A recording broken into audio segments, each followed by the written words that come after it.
প্রিয় বন্ধুরা, শুভ সকাল। আসসালামু আলাইকুম। তো ইতিমধ্যে অনেকেই আমাকে শুধু জিজ্ঞেস করেন যে আসলে পাইলিং কি আসলে এটা তো জানার বিষয়, আমারও রহস্য আছে। আমিও জানি যে পাইলিং কি। তো আসলে বাংলাদেশে তো আর সেই রকম বিল্ডিং নাই বা সেই রকম বড় বড় কনস্ট্রাকশন সাইট নাই, তো পাইলিং অনেকেই চেনেন না। তো আপনাদেরকে আমি আজকে পাইলিংয়ের সঙ্গে পরিচয় করে দেবো। তো সবাই সঙ্গেই থাকুন, আমি আপনাদেরকে পাইলিং কি এটা আমি বুঝাচ্ছি। তো আপনারা দেখতেছেন এই যে রডগুলো যে খাড়া হয়ে আছে, তো একটু বাংলা ভাষায় বলি আমি। আবার অনেকেই অনেক কথাই বোঝেন না, মানে এই দেশের তো বিভিন্ন জিনিসের বিভিন্ন নাম। বাংলাদেশে আপনারা দেখেন আলাদা নামে, আমরা থাকি এখানে আলাদা নামে। যে এই যে দেখেন রডগুলো খাড়া হয়ে আছে, এদের নিচে দেখেন কংক্রিট করা আছে। দেখেন শুধু এদিকে শুধু সবই পাইলিং। এগুলো হচ্ছে পাইলিং।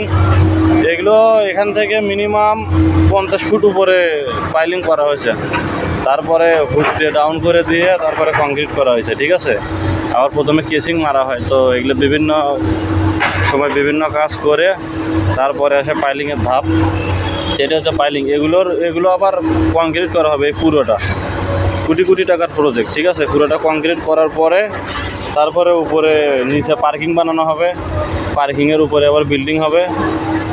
তো তারপরে মনে করেন উপরে এই পাইলিংগুলো কেন বানানো হয়েছে, এই দেশে শুধু বালু। এই যে দেখেন, এগুলোকে আমরা রম্বল বলি।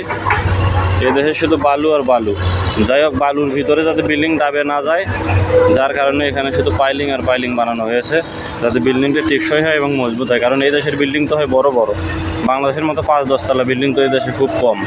আর এখানে 5-10 তলা বিল্ডিং হলে বাংলাদেশের চাইতে এই বিল্ডিংগুলো অনেক মজবুত আর অনেক ভারী হয়, যাতে নির্ভরযোগ্যভাবে মানুষ থাকতে পারে, যাতে যত্নসহিতভাবে মানুষ থাকতে পারে। এই জন্যই আর কি এই যে পাইলিংগুলো বানানো হয়েছে, দেখেন। আর এগুলো এখানে স্টিল দেওয়া হয় 40 মিলি, 32 মিলি, 25 মিলি, 10 মিলি, 16 মিলি স্টিলের এখানে কোনো কাম নাই। আপনারা দেখেন পুরো সাইডে সব মোটা মোটা স্টিল। তো বন্ধুরা, সবাই ভালো থাকবেন। আসসালামু আলাইকুম।